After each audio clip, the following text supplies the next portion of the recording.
శ్రీ స్వామిరామ తన పరిధిలోకి నన్ను 1976లో తీసుకున్నారు. ఆ రోజు నుంచి ఆయనతో నేను జీవించిన 20 ఏళ్ల కాలంలో ప్రతి నిమిషము నేర్చుకున్నాను. ఇప్పుడు ఆయన తన పార్థివ శరీరంలో లేరు. నేను ఒకసారి వెనక్కి తిరిగి సింహావలోకనం చేసుకుంటే, ఆయన జీవితంలో పెనవేసుకున్న పరమ గురువుల ఉనికిని నా ప్రతి ఊపిరిలోనూ ఎంత ప్రజ్ఞావంతంగా నింపారో తెలుస్తోంది. స్వామిరామతో పాటు ఈ పండిత్ రాజమణి తిగునైత్ అనే అతను ఆయనతో పాటు ఆయన శిష్యుడిగా ఆయనతో పాటు 20 ఏళ్ళు జీవించారంట ఫ్రెండ్స్. ఆ టైంలో ఎంతో జ్ఞానాన్ని ఈ బుక్ రూపంలో ఎంతో జ్ఞానాన్ని ఆయన జీవితంలో నింపారు అని జెప్తున్నారు.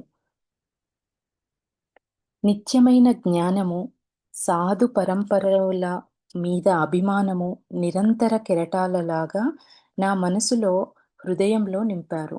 నేడు గౌరవంతో, కృతజ్ఞతతోనూ నన్ను నేను ప్రశ్నించుకుంటున్నాను. ఆయన నాకు గురువయ్యాక ఇంకా ఏం మిగిలింది సాధించటానికి అని ఒక క్వెషన్ మార్క్ ఇచ్చారు. నా జీవితంలో నా జన్మ ధన్యమైన అత్యంత విలువైన రోజులు 1985లో స్వామీజీ కోరిక మేరకు 'లివింగ్ విత్ ది హిమాలయన్ మాస్టర్స్'ని హిందీలోకి నా మాతృభాషలోకి అనువదించిన రోజులు. ప్రతిరోజు సాయంత్రం వేళ ఆ రోజు చేసిన అనువాదం పుటలు చూపించినప్పుడు స్వామీజీ ఆ కథలో చెప్పబడిన అంశాలు నాకు చెప్తుండేవారు. ఆయన ప్రతిరోజు ఇది ట్రాన్స్‌లేట్ చేస్తూ హిందీలోకి ట్రాన్స్‌లేట్ చేస్తూ స్వామిరామ గారిని కలిసి దాని గురించి ట్రాన్స్‌లేట్ చేసిన దాన్ని ఆయనకు వినిపించే సమయంలో ఆ సంఘటనను గురించి స్వయంగా స్వామిరామనే తనకు ఎక్స్‌ప్లెయిన్ చేసి చెప్పేవారంట ఫ్రెండ్స్. స్వామీజీ ఆ కథలో చెప్పబడిన అంశాలు నాకు చెప్తుండేవారు. ఆయన రాసిన పరమగురువుల ఆంతరంగిక జీవనం గురించి నేను తెలుసుకొని వాళ్ళ బోధనలు నాలో జీర్ణించుకోవడానికి స్వామీజీ ఈ అనువాదాన్ని ఒక సాకుగా ఎంచుకున్నారని కొద్ది కాలంలోనే గ్రహించాను నేను. ఈయనను రెడీ చేయడానికి ఆ గురువుల యొక్క జ్ఞానాన్ని ఈయనకు అందించడానికి ఈ బుక్కును ఒక సాధనంగా మధ్యలో పెట్టుకొని ఆయనకి ఈ జ్ఞానాన్నంతా అందించారని చెప్తున్నారు ఫ్రెండ్స్. కేవలం శ్రీ స్వామీజీ మరియు ఈ పుస్తకం ద్వారా మాట్లాడే పరమ గురువుల కృప వల్లే వాటిని నేను గ్రహించగలిగాను. 'Living with the Himalayan masters' పుస్తకం స్వామీజీ జీవితానికి, ఆయన ఆధ్యాత్మిక ప్రయాణంకి, వివిధ సంస్కృతులకి గురువులైన వారితో ఆయన అనుభవాలకి రూపుదాల్చింది. మనమందరం జీవిత కాలంలో కనీసం ఒక్కసారైనా ఎదుర్కొనే సమస్యలను చర్చిస్తారు. తన అనుభవాలని ఎంత తేలిగ్గా, ఎంత ఆప్యాయంగా వర్ణిస్తారంటే అవి మనలో ఒక భాగమవుతాయి. ప్రాపంచిక స్థాయిలో చూస్తే ఈ పుస్తకం మనమెవరమో, మనం ఆనందంగా, విజయవంతంగా ఉండటానికి ఏం చెయ్యాలో చెప్తుంది. కష్టపడి పనిచేయటానికి, మన స్వీయ ప్రయత్నం మీద విశ్వాసం పెంచుకోవటానికి ప్రేరణనిస్తుంది. ఆధ్యాత్మిక స్థాయిలో చూస్తే అంతుపట్టని, అంతర్భూతమైన ఆత్మతో పరిచయం చేస్తుంది. హిమాలయాల్లోని గుహల్లోనూ, ఆశ్రమాల్లోనూ, భారతదేశంలోని సుదూర ప్రాంతాల్లోనూ, టిబెట్, నేపాల్, సిక్కిం, భూటాన్‌లలోనూ దాగున్న ఋషులను చూపటం ద్వారా ఏమంటున్నారంటే, ఈ పుస్తకం ఫిజికల్‌గా అంటే మన బాహ్య ప్రపంచానికి సంబంధించి అయితే, ఈ పుస్తకానికి సంబంధించి మనం నేర్చుకోదగ్గ విషయాలు కష్టపడి పనిచేయడము, మన మన మీద మనం కాన్ఫిడెన్స్‌తో ఎట్లా మనము ముందుకెళ్ళాలి అనేది ఈ పుస్తకం తెలియజేస్తది అంటున్నారు. స్పిరిచ్యువల్‌గా ఆధ్యాత్మిక స్థాయిలో అయితే మన ఆత్మతో పరిచయము, ఒక కనెక్షన్ అనేది ఈ బుక్ ఇస్తుంది అని చెప్తున్నారు ఫ్రెండ్స్. అలాగే హిమాలయాల్లోనూ, భారతదేశంలోనూ, సిక్కిము, భూటాన్‌లో ఉన్న అనేక మంది మనకు తెలియని ఎంతోమంది ఋషుల వాళ్ళ గురించి గూడా ఈ బుక్ తెలియజేస్తది అని జెప్తున్నారు. ఆధ్యాత్మిక పుస్తకాలు ముఖ్యంగా స్వీయ చరిత్ర పద్ధతిలో రాయబడినవి. ఆ గురువుల అనుభవాలు, ఆధ్యాత్మిక ఫలితాలు మనలాంటి సామాన్యులకు అందుబాటులో ఉండవన్న అపోహ ఇస్తాయి. మన అపోహనిస్తాయి మనకి తరచు. కానీ స్వామీజీ లీలలను అంతుపట్టని ఆధ్యాత్మికతను పూర్తిగా విభిన్నమైన కోణంలోంచి చూపిస్తాయి. అది చదువుతుంటే ఆయన మనలో ఒకరనిపిస్తుంది. ఆయన ఒక పిల్లవాడు అంతులేని చిలిపితనంతో, ఆయన ఒక యువకుడు అంతులేని కుతూహలం, సాహసోపేతమైన ఉత్సాహంతో, ఆయన ఒక అన్వేషి. కొన్ని బలాలతో, కొన్ని లోటుపాట్లతో అచ్చు మనలాగే ఒక్కోసారి అసలు గురువెవరో, మోసగాడెవరో తెలుసుకోలేకపోయేవారు. తంత్రాన్ని ఆధ్యాత్మిక సాధనగా పొరపాటు పడేవారు. ఒక సమయంలో ఉదాహరణకి మంత్రగాళ్ళ తక్కువ స్థాయి తంత్రగాళ్ళ గారడీల శక్తి, ఆకర్షణీయమైన జీవితం చూసి అటు ఆకర్షించబడి ఇంకో గురువు దగ్గరికి చేరటం కోసం తన గురువును వదులుకోవడానికి కూడా సిద్ధపడ్డారు. ఈ బుక్ గురించి ఆయన అంటున్నారు, సేమ్ మనలాగానే ఉంటది. ఆటోబయోగ్రఫీస్ అంటే చాలా వాళ్ళంతా వాళ్ళది అసలు నార్మల్ జనాలకి అసలు ఏమీ మ్యాచ్ అవ్వదు. వాళ్ళొక ఉన్నత స్థాయిలో ఉన్న వాళ్ళది అనుకుంటారు. కాకపోతే స్వామి రామ ఈ బుక్ చదివితే మన జీవితాలు ఎలా ఉంటాయో అట్లానే ఉంటాయి. ఇందులో ఇంకేం చెప్తున్నారంటే, ఆయన ఒక్కోసారి చిలిపితనంతో ఉంటారు. ఒక పిల్లవాడిలాగా చిలిపితనంతో ఉన్న చేష్టలు ఈ బుక్‌లో ఉంటాయి. యువకుల్లాగా ఎంతో కుతూహలంతోటి, ఎంతో సాహసోపేతమైన ఉత్సాహంతోటి, ఒక మనిషికి ఒక నార్మల్ ఒక వ్యక్తికి ఉండాల్సిన అన్ని రకాల గుణాలతో ఉన్న ఒక వ్యక్తిలాగా కనిపిస్తారు అని జెప్తున్నారు. అలాగే చాలామంది పైపైకి కనిపించే మహత్యాలను చూసి అట్రాక్ట్ అయిపోతా ఉంటారు సిద్ధులకి. వాళ్ళే గొప్ప గురువు. అసలైన గురువు ఎప్పుడైనా ఏమీ చూపిచ్చరు. వాళ్ళేమీ మాట్లాడరు. వాళ్ళొక ఆహ్, నార్మల్ వ్యక్తుల్లాగా ఉంటారు. ఈ మనము అసలైన గురువును గుర్తించలేని స్థితిలో ఉంటాం కొన్నిసార్లు. పైకి గారడీ చేసేవాళ్ళు, ఏదో గంభీరంగా పైకి అన్నీ వేసుకొని ఉన్న వాళ్ళని చూసి వీళ్ళు కదా అసలైన గురువు అనుకుంటారు. సేమ్ అట్లనే స్వామిరామ గూడా ఇలా పైకి కనిపిచ్చే ఆ మహత్యాలను చూసి అట్రాక్ట్ అయిపోయి, తన సొంత గురువునే కాదనుకొని పక్కదారి సరికాని గురువుల వైపు కూడా వెళ్ళిన సందర్భాలు ఉన్నాయని బుక్‌లో వాటిని చర్చించారని జెప్తున్నారు ఫ్రెండ్స్. ఈ పుస్తకంలోని కథలు చదువుతుంటే ఆ పరమ గురువుల మీద కృతజ్ఞతలు వెల్లువై కురుస్తాయి. మన హృదయం నిండా మన హృదయం నిండా. ఎందుకంటే వాళ్ళ అపార ప్రేమని మనకి నిస్వార్థంగా పంచి, వాళ్ళు మాత్రం జనబాహుళ్యంకి దూరంగా వాళ్ళ చేత గుర్తింపబడకుండా మిగిలిపోయారు. వాళ్ళలో స్వామీజీ ఒకరు. ఆయన మా మధ్య నివసించినప్పుడు ఆయన ప్రసంగాలు చేశారు. పుస్తకాలు రాశారు. పెద్ద ధార్మిక సంస్థలను నెలకొల్పారు. కానీ అతి తక్కువ మందిమి మాత్రమే ఆయన ఆధ్యాత్మిక స్థాయికి గుర్తించగలిగాము. ఆయన జీవన చరమాంకంలో ఆయన దగ్గరగా ఉన్న వాళ్ళు, చూడగలిగిన కళ్ళు ఉన్నవాళ్ళు, తెలుసుకోగలిగిన వారు, ఆయన పుస్తకంలో వెలుబుచ్చిన ప్రతి అగోచరమైన సాధనలో ఆయన ఆరితేరారని, కానీ వాటిని ఎప్పుడు, ఎలా సాధన చేశారన్నది వాళ్ళకి ఎన్నడూ తెలియదు. ఆయన చుట్టుపక్కలున్న ఆహ్, ఆయన జీవన చరమాంకంలో ఆయన దగ్గర ఉన్నవాళ్ళు, చూడగలిగిన కళ్ళున్న వాళ్ళు, అంటే ఆయన స్థాయిలో ఉన్నవాళ్ళు, ఆయనను గుర్తించగలిగేవారు. ఆయన ఎన్నో సాధనలో ఆరితేరారని గుర్తించగలిగారు. కానీ ఆయన ఎప్పుడు సాధన చేశారు, ఇవన్నింటిని ఎట్లా సాధించారనేది మాత్రము ఎవ్వరికీ తెలీదంట. అంటే అంత గుప్తంగా సాధన చేశారు. అంత అసలు ఏ ఆడంబరం లేకుండా ఉన్నారు అని చెప్తున్నారు. స్వామీజీ లీలలను నమ్మటం ఇష్టపడేవారు కాదు గానీ, ఆయన జీవితంలో ప్రతి క్షణం లీలామృతమే. ఆయన దగ్గరికి వచ్చిన వాళ్ళెవరూ ఒట్టి చేతులతో తిరిగి వెళ్ళలేదు.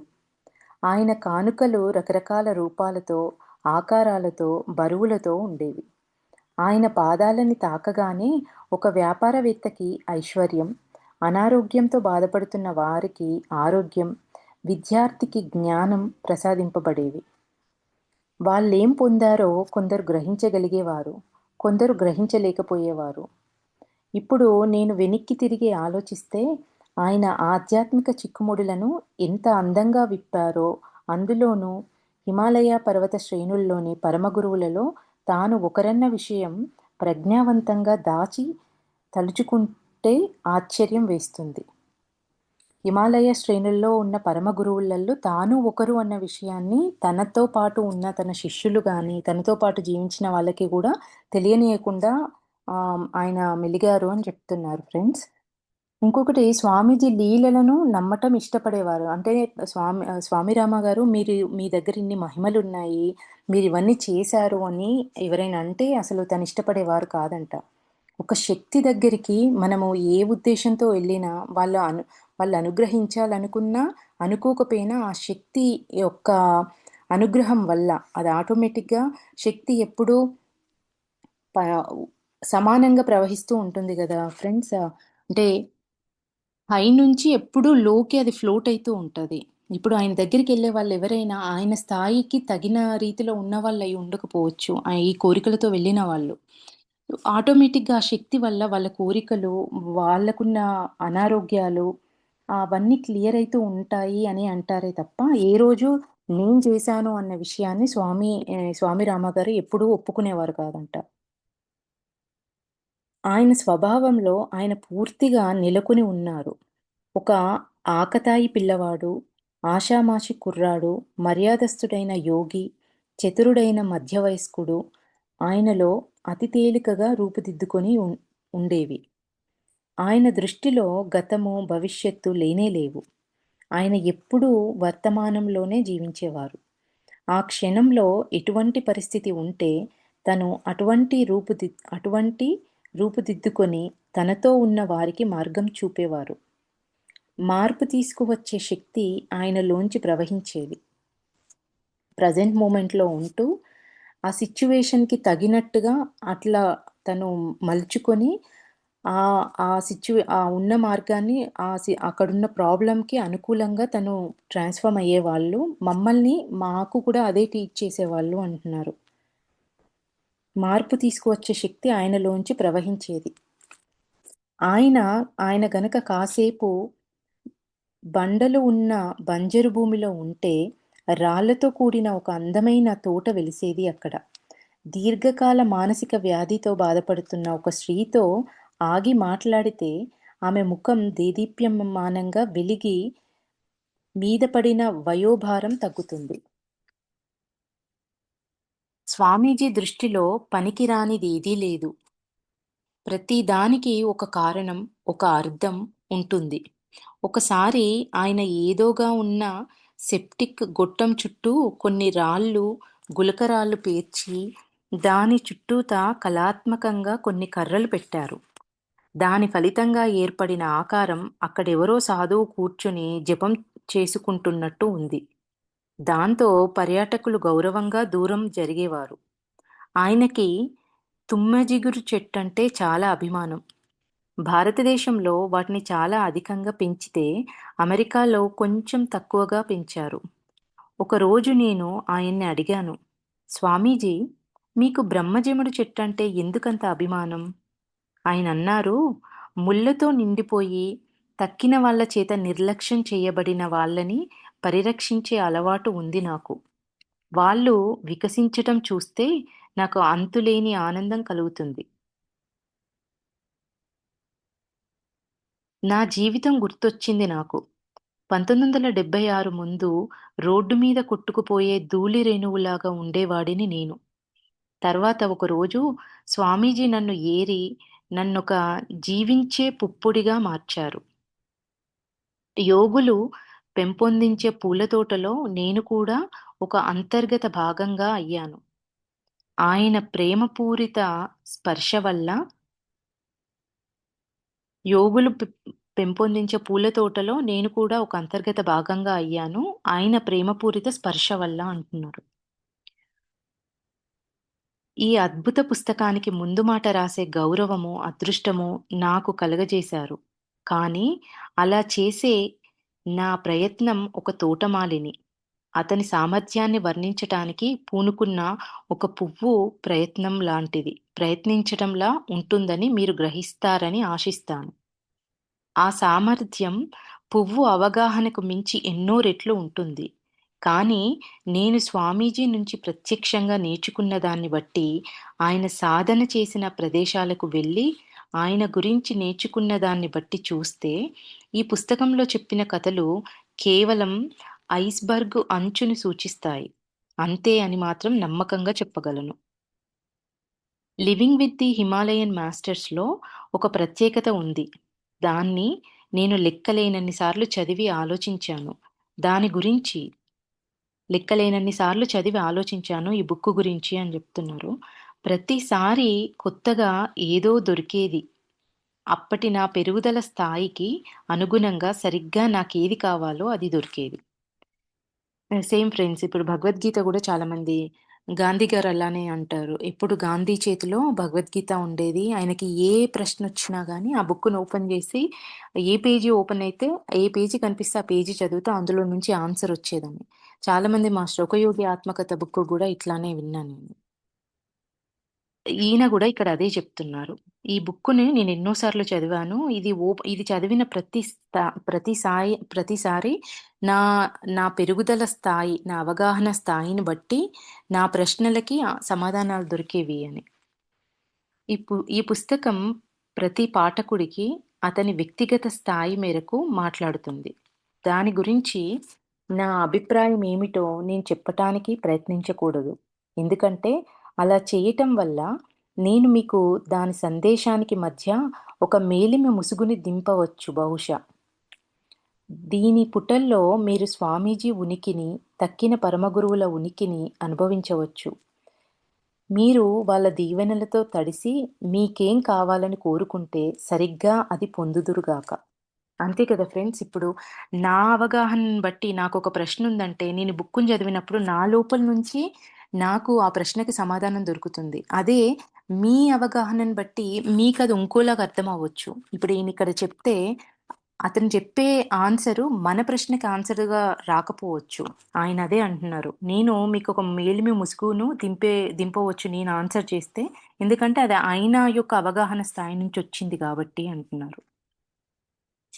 ఇక్కడికి ఈయన చెప్పింది అయిపోయింది ఫ్రెండ్స్. నెక్స్టు హ్మ్. స్వామి రామ గారు తన పాద పద్మముల చెంత అని చెప్పేసి ఈ బుక్కును అంకితం చేసిన దాని గురించి ఇచ్చారు. ఇది నా జీవితం కాదు. కానీ ఇది హిమాలయ యోగుల నుండి నా గురుదేవులైన మీ వద్ద నుండి నేను సేకరించిన అనుభవాలు. ఆయన గురువు గురించి చెప్తున్నారు. స్వామి రామ గురువు గురించి. అంటే ఈ బుక్కు గురించి మొత్తము ఆయన యొక్క ముందు వాక్యంలాగా ఇచ్చారు. ఒక ఏకాంత సాయం సమయంలో మంచు నుండి ఒక కిరణం విడి అకస్మాత్తుగా బయటకు వెలువడింది. అదేమయింద ఆహ్, అదేమయ్యుంటుందని నేను ఆశ్చర్యపోయాను. ఆ సాయంత్రమేమి మీరు నాకొక దైవపూరితమైన ప్రేమానుభవంను లిప్తమాత్రం చూపారు. ఆ సాయంత్రమే మీరు నాకొక దైవపూరితమైన ప్రేమానుభవంను లిప్తమాత్రం చూపారు. అప్పుడు మీ పెదాల నుండి నా భవిష్యత్తును సూచిస్తున్న ఆ దేవుని నామం వెలువడింది. నా హృదయాంతపు చీకటి కోణంలో ఒక దీపం వెలిగించబడ్డది. అది పూజాపీఠం ముందున్న దీపం వలె నిత్యం వెలుగుతూనే ఉంటుంది. మీలాగా ఎవరూ నా జీవిత గానంలో సుఖదుఖాల చరణాలు మిళితం చేసి బాధలన్న పద్మంపై కదలకుండా కూర్చొని ఆనందాన్ని అనుభవించేట్టు తనకున్న ఆనందాన్నంతా ధూళిపై పారవేసి ఒక్క మాట కూడా పై కన ఒక్క మాట కూడా పై కనకుండా ఎవరుంటారు? స్వామి రామవారు ఆయన గురువు గురించి ఇదంతా ఫ్రెండ్స్. మీ సందేశం ఆకలింపు చేసుకున్న వారెవ్వరికీ భూమిపై భయమన్నదే ఉండదు. అందుచేత అంతులేని కృతజ్ఞతాభావం అన్న పుష్పం తన రేకులను తమ పాదపద్మాలపై సమర్పించుకుంటున్నది. స్వామి రామ. ఇక్కడ నుంచి బుక్ స్టార్ట్ అయితుంది ఫ్రెండ్స్. హిమాలయాల్లో ఆధ్యాత్మిక విద్య. జీవితమనే కట్టడానికి బాల్యం పునాది రాయి. బాల్యంలో నాటే విత్తనం జీవిత వృక్షంగా వికసిస్తుంది. బాల్యంలో బోధించే విద్య కళాశాలల్లో విశ్వవిద్యాలయాల్లో నేర్చుకునే విద్య కన్నా ఎంతో ప్రధానమైనది. మనిషి పెరుగుదల ప్రక్రియలో పరిసరాల అధ్యయనం తగినటువంటి మార్గదర్శకత్వము ముఖ్యమైనది. బాల్యంలో నేర్చుకున్న విద్యనే మన కళాశాలల్లో, విశ్వవిద్యాలయాలలో నేర్చుకున్న విద్య కన్నా ఎంతో ముఖ్యమైంది అని అంటున్నారు. పవిత్ర హిమాలయాలు. హిమాలయ పర్వత శ్రేణి సుమారు 1500 మైళ్ళ పొడవు వరకు విస్తరించి ఉన్నది. నేపాల్, టిబెట్ సరిహద్దులలో ప్రపంచంలోని పర్వతాలలోకెల్లా ఎత్తైన 29,000 అడుగుల ఎవరెస్ట్ పర్వతం ఉన్నది. పారశీకులు, హిందువులు, టిబెట్ దేశీయులు, చైనీయులు అందరూ ఈ పర్వతాల శోభా వైభవాన్ని, సౌందర్యాన్ని గురించి వ్రాసియున్నారు. హిమాలయ అన అనే పదం సంస్కృతం నుంచి వచ్చింది. హిమ అంటే మంచు, ఆలయం అంటే స్వంత ఇల్లు, హిమాలయం అంటే మంచులకు నిలయమైన స్వగృహము అని అర్థం. హిమాలయాలు కేవలం మంచు గృహాలే కాక, వారి మత విశ్వాసాలకు అతీతంగా కోట్లాది ప్రజల యోగిక విజ్ఞానము, ఆధ్యాత్మికతకు సురక్షిత స్థావరాలు అని మీకు తెలియపరచాలనుకుంటున్నాను. హిమాలయాలు అంటే కేవలం మంచుతో నిర్మించబడిన మంచుకు నిలయమైన గృహాలు మాత్రమే గాదు. ఇక్కడ ఆధ్యాత్మిక విద్య కూడా ఆధ్యాత్మిక విద్యను కూడా ఉంది. దానికి సంబంధించిందే నేను మీకు పరిచయం జేయాలనుకుంటున్నాను అంటున్నారు. హిమాలయాలు హిమాలయాలు కేవలం మంచు గృహాలే కాక, వారి మత విశ్వాసాలకు అతీతంగా కోట్లాది ప్రజల యోగిక విజ్ఞానము, ఆధ్యాత్మికతకు సురక్షిత స్థావరాలు అని మీకు తెలియపరచాలనుకుంటున్నాను. ఈ ప్రాచీన సంపన్న సాంప్రదాయం నేటికి అచ్చట నిలిచి ఉంది. కారణం ఈ సాటిలేని పర్వతాలు ఎవరికైతే విందామన్న కుతూహలం ఉందో వారందరికీ తమ ఆధ్యాత్మిక వైభవాన్ని రహస్యంగా వినిపిస్తుంటాయి. హిమాలయ లోయల్లో నేను పుట్టి పెరిగాను. ఆ లోయలలో 4.5 దశాబ్దాల కాలం గమ్యం లేకుండా తిరిగి అక్కడ జ్ఞానుల వద్ద విద్యనభ్యసించాను. అక్కడ నివసిస్తున్నటువంటి అక్కడ తిరుగాడేటి మహనీయుల పాదాల చెంత చదువుకొని వారి ఆధ్యాత్మిక జ్ఞానాన్ని ఆస్వాదించాను. పంజాబ్ హిమాలయాల నుండి కుమయూన్, గర్వాల్ హిమాలయాల వరకు, నేపాల్ నుండి అస్సాం వరకు, సిక్కిం నుండి భూటాన్, టిబెటన్ల వరకు యాత్రికులు వెళ్ళటానికి ఏమాత్రమూ వీలు కాని, వెళ్ళవద్దని నిషేధించిన ప్రాంతాలకు నేను ప్రయాణించాను. ప్రాణవాయువునిచ్చే పరికరం కానీ, అధునాతన పరికరాల సహాయం కానీ లేకుండా 19 నుండి 20,000 అడుగుల ఎత్తు వరకు ఈ హిమశిఖరాలను నేను అధిరోహించాను. స్వామిరామ గారు అక్కడే హిమాలయాల్లోనే నేను పుట్టి పెరిగాను. ఆ లోయల్లో 4.5 దశాబ్దాల కాలం గమ్యం లేకుండా తిరిగాను అంటున్నారు.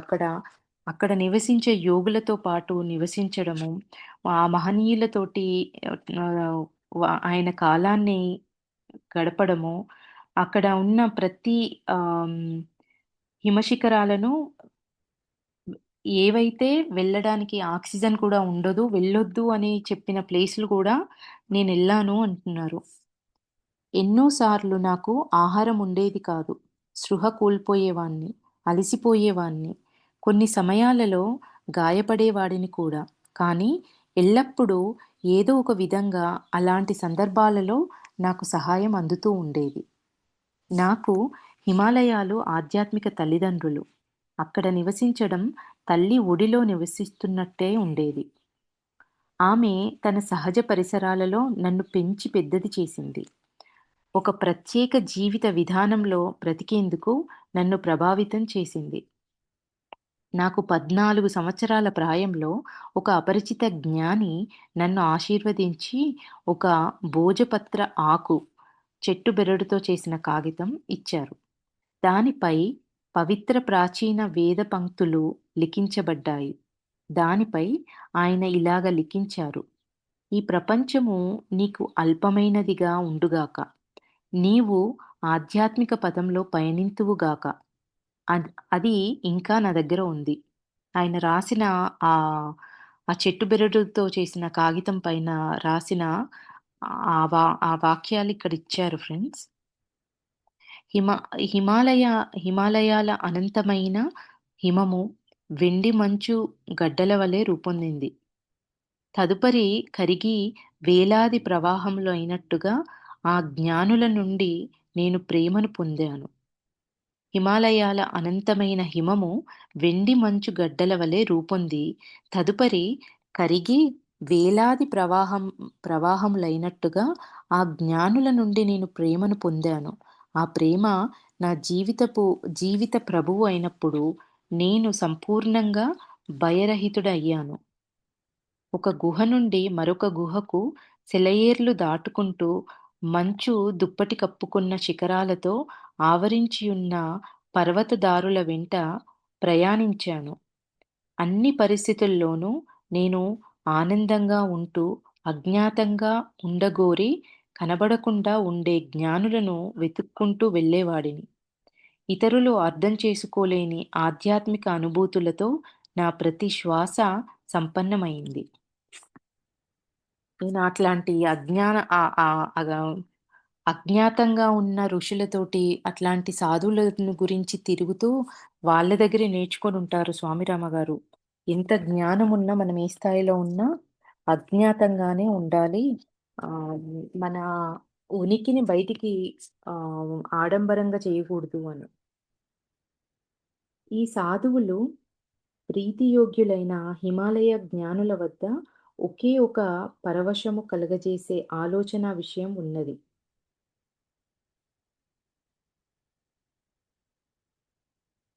ఈ సాధువులు ప్రీతియోగ్యులైన హిమాలయ జ్ఞానుల వద్ద ఒకే ఒక పరవశము కలగజేసే ఆలోచనా విషయం ఉన్నది. అది ప్రకృతి పట్ల ప్రేమ, ప్రాణుల పట్ల ప్రేమ, అందరి పట్ల ప్రేమ. ప్రకృతి సిద్ధాంతం మొదటగా నాకు హిమాలయ జ్ఞానులు నేర్పారు. అక్కడ నుండి నేను వికసిస్తున్న పుష్పాల నుండి వచ్చే సంగీతాన్ని, పక్షుల సంగీతాన్ని, ఆఖరికి చిన్న గడ్డి ముండ్ల పొదల నుంచి సైతం వెలువడే సంగీతం వినడం ప్రారంభించాను. ఫ్రెండ్స్ చూడండి ఇది స్వామి రామ గారు ప్రకృతిలో ఉంటూ ప్రకృతిని ప్రకృతికి కనెక్ట్ అయ్యి ఆ ప్రకృతి నుంచి వచ్చే సంగీతాన్ని వినే స్థితికొచ్చాను అంటున్నారు. ఒక చిన్న పక్షి సంగీతాన్ని వినడము, పుష్పాల నుండి వచ్చే సంగీతాన్ని వినడము, ముండ్ల పొదల నుంచి సైతం వచ్చే సంగీతాన్ని వినగడే స్థితికి వచ్చాను అని జెప్తున్నారు. ప్రతి దానిలోనూ అందం యొక్క సాక్ష్యాధారం ఉంది.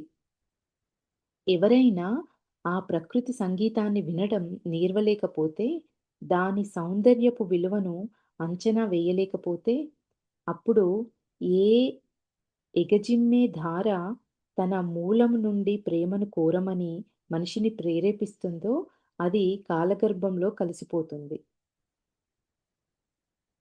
అనంతమైన ఆనందం, లెక్కలేనన్ని పాటలు, కలలు, అందాలు ప్రకృతిలో ఎక్కడి నుండి వస్తున్నాయో తెలుసుకోవడానికి నీకు మానసిక శాస్త్రపు విశ్లేషణ అవసరం. అంటే అంత శూన్య స్థితిలోకి మనమెళ్ళితే, వీటన్నింటిని కనెక్ట్ అయ్యి, వాటిని వినగలిగే అంత సూక్ష్మ, సునిశిత దృష్టి మనకొస్తది అంటున్నారు ఫ్రెండ్స్. ఆ స్థితికి మనము ఎదగనప్పుడు మనము ఈ కాలగర్భంలో అంటే ఈ జన్మను కోసం మనమొచ్చిన ఆ సమయం గాని అదంతా వృధాగా వేస్ట్ అయిపోతుంది అంటున్నారు.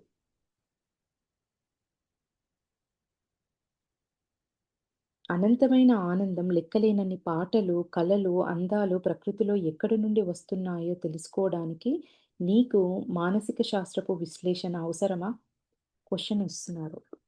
ఇవన్నీ తెలుసుకోవడానికి విశ్లేషించడం ఎందుకు? శూన్య స్థితిలోకెళ్ళడానికి ఇదంతా విశ్లేషించాల్సిన అవసరం లేదు కదా! అనేది. ఈ ప్రకృతి యొక్క దైవకథ తన నీతి కథలను మంచు గడ్డలతో కూడిన ప్రవాహముల నుండి, పూలతో కప్పబడిన అడవుల నుండి, నక్షత్ర కాంతుల నుండి వినిపిస్తుంది. ఒకడు దేని ద్వారా అయితే సత్యాన్ని తెలుసుకుంటాడో, మంచిని, దాని గాంభీర్యమును, దేని వైభ వైభవములలో చూడగలుగుతాడో, ఆ స్థిరమైన జ్ఞానమునకు ఈ సిద్ధాంతము తెరతీస్తుంది. మళ్ళీ రిపీట్ చేస్తా ఫ్రెండ్స్. ఒకడు దేని ద్వారా అయితే సత్యాన్ని తెలుసుకుంటాడో, మంచిని, దాని గాంభీర్యమును, దేని వైభవములలో చూడగలుగుతాడో, ఆ స్ ఆ స్థిరమైన జ్ఞానమునకు ఈ సిద్ధాంతము తెరతీస్తుంది.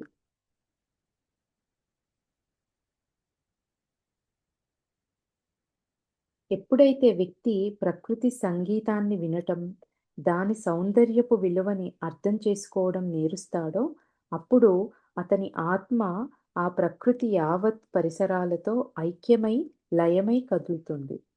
అప్పుడు అతని ప్రతి కదలిక, ప్రతి శబ్దము మానవ సమాజంలో దానికి తగిన స్థలాన్ని తప్పక కనుగొంటుంది. సేమ్ ఫ్రెండ్స్ ఇంక అన్నింటికి ఎప్పుడైతే వ్యక్తి ప్రకృతి సంగీతాన్ని వినడం, దాని సౌందర్య విలువని అర్థం చేసుకోవడం నేరుస్తాడో, అప్పుడు అతని ఆత్మ ఆ ప్రకృతి యావత్తు పరిసరాలతో ఐక్యమై, లయమై కదులుతుంది. ప్రకృతితోటి మనం కనెక్ట్ అయినప్పుడు ఇంకా ఇవన్నీ జరుగుతాయి అంటున్నారు. అప్పుడు అతనికి ప్రతి కదలిక, ప్రతి శబ్దము మానవ సమాజంలో దానికి తగిన స్థలాన్ని తప్పక కనుగొంటుంది. అతడు తన జీవితపు బాట గుండా చూసుకునే ముందు మనిషి మనసుకు ప్రకృతిని ప్రేమించడంలో తప్పనిసరిగా శిక్షణనివ్వాలి. జీవితపు బాట గుండా చూసుకునే ముందు మనిషి మనసుకు ప్రకృతిని ప్రేమించడంలో తప్పనిసరిగా శిక్షణనివ్వాలి. అప్పుడు వేకువ సమయంతో పాటు జ్ఞానోదయం తొంగి చూస్తుంది. సూర్యుడు ఉదయించినప్పుడు చీకటి పొగమంచులతో పాటు జీవితపు బాధలు, కష్టాలు తొలగిపోతాయి. ఎప్పుడైతే మనం ప్రకృతితో కనెక్ట్ అయిపోయి, ప్రకృతికి ప్రకృతిలో వచ్చే ప్రకృతిని, పుష్పాలను, పక్షులను వీటన్నింటిని కనెక్ట్ అయినప్పుడు దాంతో పాటు మన జీవితంలో వచ్చే బాధలు, కష్టాలు తొలగిపోతాయి అని చెప్తున్నారు. అంటే వీటిని కనెక్ట్ అయ్యే స్థితిలో ఉండడం అంటే మనము ప్రతి క్షణం ఆ మూమెంట్‌లో ఉంటూ ఆ ప్రకృతితో కనెక్ట్ అయినప్పుడు ఇంకేముంటుంది ఫ్రెండ్స్ ఇంకా కష్టాలనేవి ఉండనే ఉండవు. అవి వచ్చినా కూడా అవి కష్టమని మనకనిపించదు.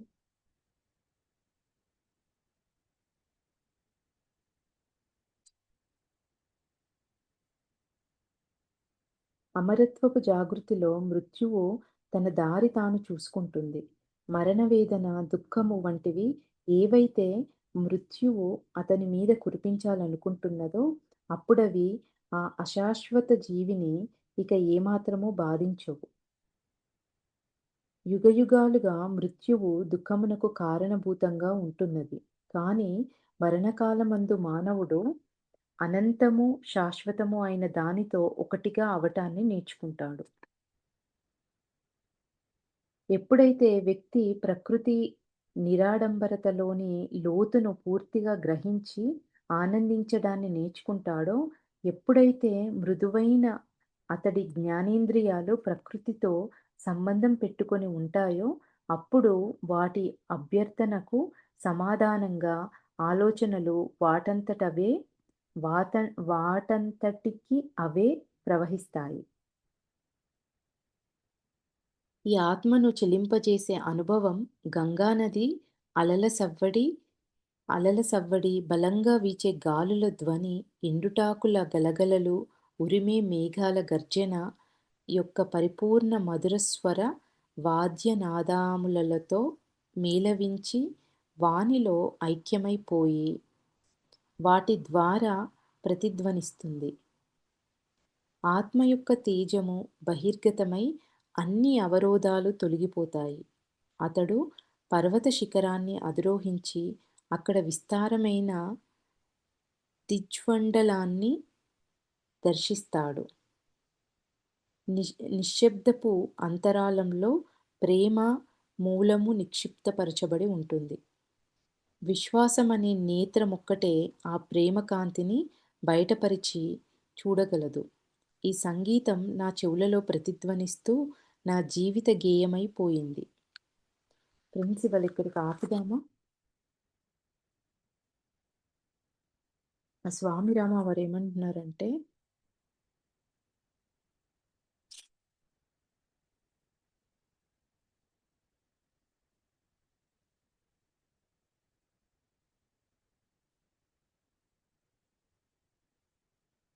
ఎప్పుడైతే వ్యక్తి ప్రకృతి నిరాడంబరతలోని లోతులను పూర్తిగా గ్రహించి ఆనందించడాన్ని నేర్చుకుంటాడో, ఎప్పుడైతే మన మన అంతరేంద్రియాలు జ్ఞానేంద్రియాలు ప్రకృతితో సంబంధం పెట్టుకొని ఉంటాయో, అంటే నిత్యం మనం ప్రకృతిని చూస్తూ, మన జ్ఞానేంద్రియాలు ఎప్పుడూ ప్రకృతికి అనుసంధానమై, ప్రకృతితోటి కనెక్ట్ అయి ఉన్నప్పుడు, అప్పుడు వాటి అభ్యర్థనకు సమాధానంగా ఆలోచనలు వాటంతటవే ప్రవహిస్తాయి. అంటే న్యాచురల్‌గా ఒక, ఒక ప్రవాహం వెళ్తున్నట్టుగా ఉంటుందే తప్ప, అవి మనకు అంటవు. మనం వాటికి అంటుకొని ఉండము అంటున్నారు.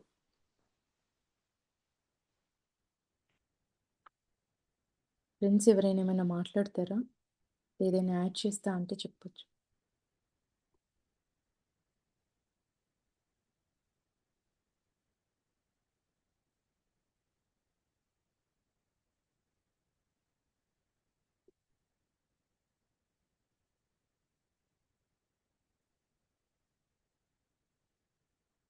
మణిగారు?